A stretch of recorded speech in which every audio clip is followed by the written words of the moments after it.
What's up, tech team? It's Austin here. In this video, we are going to talk about reverse multi-site, which is a brand new thing that we're about to launch into here. In this video, I'm going to go over all the details for every department at both of our campuses and what this is going to mean for each department. Even if you don't serve in these departments, please take the time to watch this whole thing through, because there's going to be stuff that affects you across departments. So like when I'm talking about what's happening with the producers, that's going to be relevant for everyone to know. It's going to be toward the end here. You will not have to be eyes on the video the whole time. There's not really going to be anything on screen that's super helpful to you. I am going to put a title in one of the corners for what section I'm talking about. So if you want to come back later and scrub through and be like, oh, what's happening in my area, you should be able to scrub through the video and see those super easily. So that'll be on screen, but besides that, feel free to just listen. Okay, so why are we doing reverse multi-site and what even is that? Well, reverse multi-site is where the pastors are going to go to Gladden and preach live there. We're going to film it there and stream it back to Cortero. So let's get into the details of what this looks like. I think it's worth saying before we get into that though, that what we're doing here is kind of new and crazy. There's not a lot of other churches that do this. Resi, when I called them up, hadn't heard of anyone doing this before.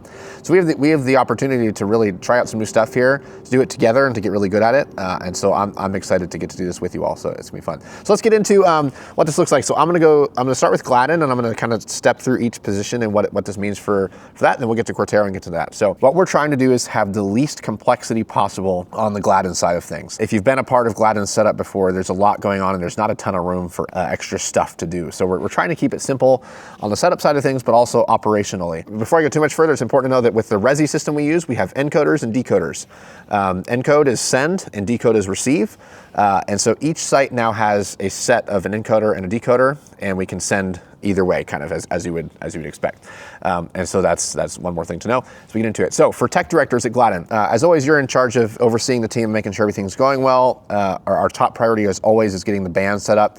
On reverse multi-site weeks, kind of your second priority after getting the band ready is going to be getting cameras set up and functional, and then working with the Cortero team over comms to make sure that they are receiving video and everything looks good. So you're going to want to make sure that the Resi encoder is turned on as part of that, because it might not always be on regular weekends, because we don't always need it. Make sure your Resi encoder is on, that your cameras are set up and ready to go and working properly. But yeah, it's going to be really important that you tech directors at Gladden are in touch with Cortero's TD and/or producer and making sure that they've got what they need and everything is looking good. Gladden audio team, actually effectively no change for you guys on the operational side of things. You're going to be you're going to be in charge of sound checking the pastors when they get there and making sure that everything's good. You want to make sure you have great gain structure, that your gains are set properly. The reason for that is that the Avantis Solo console is actually going to send what's called a direct out from those pastor mics. It's going to send their audio directly into Resi. It's also going to take a crowd mic, and then it's going to take your main output as well.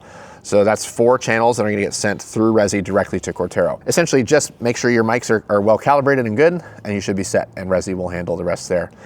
Media team at Gladden, you're going to have full screen sermon slides to operate. So normally, again, when we're in normal multi-site mode, Gladden Media doesn't have much to do. We take a break, which is great. But during sermon for reverse multi-site, you're going to be running slides just for Gladden screens. I won't go into that too much because Jim and Tim are going to have great details on that for us soon. They're working out exactly what that system looks like. So stay tuned to the media channel for information on that. All right, so on to the Cortero side of things. I want to remind us, when we launched the producer team last year, one of the things we talked about was the importance of the team being on comms, and actually this reverse multi-site thing is a pretty significant reason of why we created producers, because we need someone to coordinate this. So producer team is going to have a huge part in this. We'll get to that in a minute, but just a reminder for everyone that comms are going to become even more important on these reverse multi-site days. Okay, so on to media. And again, you'll hear more from Jim and Tim on this here soon, but the summary is that Media 2 is gonna actually operate slides as normal. Even though the video is coming in over Resi and the pastors aren't actually there, Media 2 is gonna operate just like normal for live stream and Cortero screens, which is cool. Media 3 is gonna be totally unaffected because that's just confidence screen stuff for Cortero. Media 1 actually is gonna have something new, and that's that we're going to be filming a backup message from the pastors. So during their Friday sermon rehearsal or practice or feedback session that they do, we're gonna have a camera set up and we're gonna capture the sermon on Fridays, and we'll have that file loaded onto Media 1 prior to Sunday as a backup. Now, I expect that everything is gonna go great with this, but when you have 300 people in a room expecting a message, we should have a message. So we're going to have a backup recording of the sermon. And what's going to happen is Media One is actually going to hit play on that message when the producer cues the rest of the team to go into reverse multi-site mode, as I guess we'll call it. Media is going to press play on their message, and the thought is that the backup message will kind of run concurrently with the actual live message coming in, and we will only switch to Media One's message for video and audio if something were to go wrong with the incoming stream from Gladden. We're also going to be doing this on normal weekends. So normally in normal multi-site mode, Gladden will have the backup message and do this same thing. So I should have mentioned that in the media section for Gladden, but now you know. So that's coming and should be simple enough there. So let me know if you have any questions, but again, more coming soon from Jim and Tim. Lighting, almost no change for lights, we think. I'm expecting that we'll want to have lights be at house open during, again, the reverse multi-site sermon at Cortero. But there may be edits to that. At Gladden, we do dim the lights a lot for the sermon to make it easier to see the screens. It's largely because of the ambient light in the room, but we'll kind of see how it feels at Cortero. But I think we'll start with house open lights for that. Audio team, you remember I mentioned a second ago on the Gladden audio side of things that Gladden's going to be sending Greg, John, a crowd channel, and their main output channel down Resi. So that's 4 mono channels. They're going to be coming in over Resi at Cortero. And so you guys can expect 4 new channels at front of house and broadcast at Cortero. And it'll be, again, Greg, John, crowd, and main. Those will probably be labeled like R Greg, R John, R-John, to denote that that's the Resi version, not the in-person one that we usually use. For monitors, we'll send those down the front of house channel, or the foldback as we call it, at monitors. So the band on stage at Cortero will actually be able to hear what's coming in over Resi. Audio team, we normally, especially for front of house, might not be on comms all the time because we have to have our wedge down. We're gonna find some way to make sure that in that transition moment from live Cortero offering to reverse multi-site, audio can hear the producer's call for the start of Resi there. So we'll kind of work out what that system looks like. It might just be having the wedge up quietly to hear the producers talking on the band channel, but it could also be just popping on a Unity comms headset for just those couple of minutes there while we do that transition. So we'll work out those details. I'll get back to you on that. For camera team at Cortero, not a huge change because Cortero cams are going to get essentially a break during the reverse multi-site message. And the thing to know is that music, Cortero's music section is still going to be live streamed for the live stream. And so we'll still have a full camera team, director team, business as usual at Cortero for that. The only difference is that, of course, the sermon will come from the cameras at Gladden rather than Cortero. Directors, the changes you're gonna see is you're gonna have 2 new camera inputs on our multi-views for the switcher. Those are gonna be labeled Gladden Cam 1 and Gladden Cam 2. And you'll be able to switch to them just like any normal camera. So you'll really just transition to those when the producer calls for that Resi transition. So that's kind of the main change you're gonna see on your multi-views and in your switching there. Here's a new thing that kind of pertains to tech directors as well. We're gonna have a preaching TV. You might have noticed on stage at Cortero, we have one of our 98-inch TVs back behind the drums. It's kind of its normal storage spot. That is gonna be a separate output that we're gonna feed from the switcher. And it's going to be a center screen at Cortero just on the weeks we're doing reverse multi-site.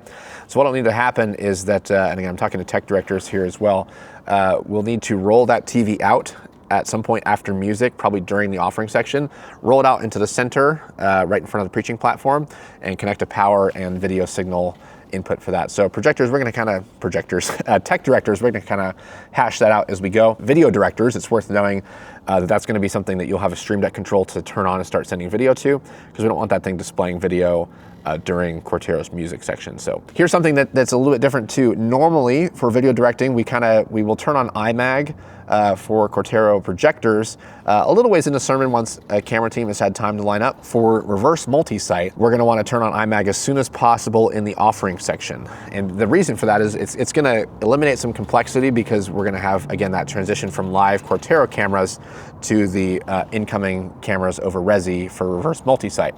And so you wanna have your iMag on the screens already so that you can just cut to your first camera from Gladden and not have any sort of transition point where maybe we're hearing audio in the worship center and on live stream, but not seeing camera. I want to make sure that transition is really tight, and so we're going to turn on iMac during offering, which we normally won't do. All right, on to the producer team. Producers, you guys are overseeing and making this whole crazy shenanigan happen. You're going to oversee communication for this, both with the Gladden team remotely and with Cortero team on site. And you're also operating the Resi decoder for the actual playback and, man, the press go of the incoming stream. I've already got a training video on that I made for the Gladden team prior to launch. That's over on, I think, the Gladden Tech Directors training playlist on YouTube. I'll put a link to it in the description of this video, so you can just click over to that next. You're gonna queue Resi up during the offering. You're gonna get it set to the right point, and then you're gonna be watching that Cortero host, or if there's a video, watching the timing for the end of the video to know when to cue, when to hit play on the sermon. And then you're gonna call 3, 2, 1, go Resi over comms or something of that nature, so that everyone knows what's happening, and you're gonna press play on the decoder. As that's happening, so we're gonna have a bunch of things that'll happen really quick in sequence there, and this is the key. Producer is gonna call 3, 2, 1, go, and they're gonna press play, and the thought is that they'll hit play, and maybe like half a second passes, a second or so, once the video playback has started, which will be immediate, director will switch to the camera and audio will fade up channels on their consoles for Greg and John's mics or the main feed and the crowds as needed. So kind of everyone's gonna be listening to that cue on comms. I keep making a phone sign. Everyone's gonna be listening to that cue on comms and making that transition together so that it's really smooth. What you really wanna see happen is you've got your host on stage at Cortero, finishing up their offering section. They're gonna pray. As soon as they say amen, bam, the video starts, audio's up, and it's Greg and John talking on screen, just as they would if they were walking up in person at Cortero. So I wanna make sure that transition is super seamless. It's really the whole reason for this whole thing, is making sure that this is seamless and works well, and it just goes. And I'll just say one more time, again, the comms thing is gonna be super important for everyone to be tuned in this moment and make sure that we're all together, and the producer is gonna be leading that. So on to the tech directors. I already talked a little bit about, I have not on my notes here, we need to figure out who's moving the Preach TV into place. And part of the reason that I say we need to figure that out is because ideally the tech director is gonna be upstairs in the new loft, kind of just being there to assist during this moment. The producer is in charge of making things happen and doing all the communication, but tech director should be standing by to assist with things as needed. It may even be that the tech director might be the first one to catch if there's maybe a glitch happening of some kind with the incoming stream and we need to switch to the backup that's playing on Media One. Tech director might be the one to make that call, and then producer kind of would communicate that as well and execute a switch over to that. So tech directors, I want to see us hanging out upstairs for that little bit. Once the sermon's going and everything's going great, then we might go check on other teams, but we really want to keep our eyes on this and be available to help as needed. And then back to the preaching TV, the large TV that's gonna roll into place up front. We may have time to do that prior to needing to be upstairs, but if not, we'll need to kind of just coordinate and figure out how we're gonna do that. I don't know that I have a great answer right now, but we will make it happen. So that, everyone, is kind of what this looks like across all of our teams for reverse multi-site. I may have glossed over things or moved quickly through stuff that you have questions on, so please let me know, hit me up on Discord with any questions you have. Don't leave questions unsaid if you're unsure about something. And as always, we're always looking to get better at this. So as we get to our first time doing this and then on into multiple times down the road, as you see ways to improve it, please share, whether that's with me or a tech director or just on Discord. Let's make this better. Let's do a really good job together, and let's have fun doing it. So thanks again for taking the time to watch this super long video. I know it's taking a chunk of your time, so I really appreciate it. And I'm just grateful that you're on the team and we get to do this together. It's gonna be fun. I'll see you soon. Bye.